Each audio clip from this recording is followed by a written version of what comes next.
மீனாட்சி. என்னம்மா கேட்டிங்களா? கேட்டம்மா. ஓ, அப்படியாம்மா? சரி சரி சரி, நான் சொல்ற வரையும் அவங்களுக்கு கையெழுத்தெல்லாம் எதுவும் போட்டுறாதீங்க. ஏம்மா?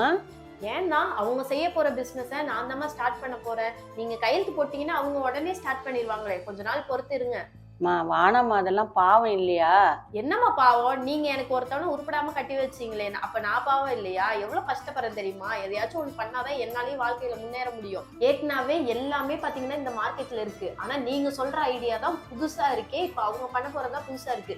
அதனால இதை நான் தான் ஃபர்ஸ்ட் கொண்டு வர போறேன். அப்பதான் எனக்கு கொஞ்சம் நல்லா இருக்கும். அதனால நான் சொல்ற வரையும் அவங்களுக்கு ஜிஎஸ்டி நம்பர்லாம் கையெழுத்து போட்டு கொடுக்காதீங்க, சரியா? அதுக்கு இல்லம்மா, அந்த பொண்ணை பார்க்க பாவமா இருக்குமா எனக்கு. அம்மா, நீங்க ஏதோ ஒரு பொண்ணுக்கு போய் பாவம் பார்த்துட்டு இருக்கீங்க. ஏன் பெத்த பொண்ணு எனக்கு நீங்க பாவம் பார்க்க மாட்டீங்களா? சரிம்மா.